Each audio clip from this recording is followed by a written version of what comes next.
L'urbanisation en Afrique connaît une croissance rapide avec une population qui devrait atteindre près d'1 milliard d'habitants d'ici 2050.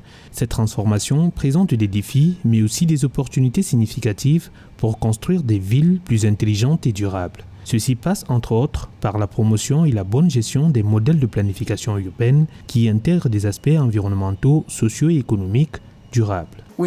Nous devons explorer la ville pour en faire une institution créatrice de richesses, créatrice d'emplois, créatrice d'innovation. Nous devrions passer à l'étape suivante pour que les villes ne soient pas seulement un lieu d'exploitation, mais aussi un lieu d'exploration. Selon Smart Cities, le continent africain s'apprête à accueillir 760 millions de citadins d'ici 2030, soit une augmentation de 50% par rapport à 2015. Face à cette urgence d'explorer la puissance technologique, les experts et leaders de l'industrie trouvent indispensable d'investir massivement dans les systèmes de transport intelligents et des applications pour faciliter l'accès à toutes sortes de services. En mettant l'accent sur l'ingéniosité locale, la communauté, l'encouragement culturel, le progrès technologique et l'apprentissage à partir de cas réussis à travers le continent, l'intelligence de la technologie n'est pas une fin en soi, mais plutôt un moyen d'approfondir la compréhension des complexités urbaines et territoriales de l'Afrique. Avec la boussole principale établie ici à Ben Kouria City, les décideurs de l'Université Polytechnique Mohamed VI sont conscients que l'accent mis sur la connaissance, les valeurs sociétales et culturelles, l'innovation et la recherche conduira certainement à un nouveau modèle urbain.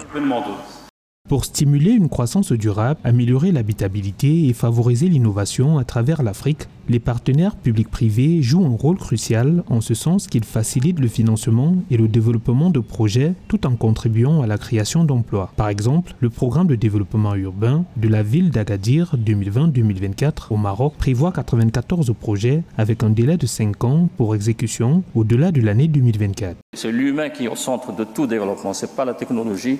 C'est-à-dire qu'on doit inventer des solutions pour une meilleure inclusion de l'humain, meilleure inclusion du genre, meilleure équité territoriale et spatiale.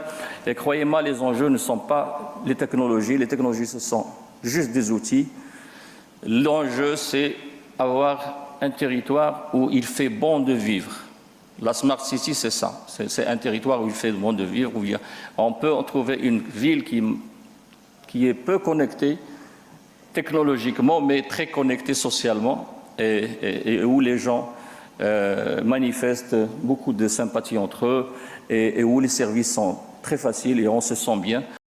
L'urbanisation en Afrique nécessite une approche multidisciplinaire et collaborative permettant de construire des villes intelligentes qui répondent aux besoins d'une population croissante. Selon le classement de l'IMD, l'International Institute for Management Development 2024, en Afrique, le Caire en Égypte maintient sa position de Smart Cities numéro 1, suivi d'Alger, la capitale algérienne, qui séduit par ses initiatives d'urbanisation intelligente.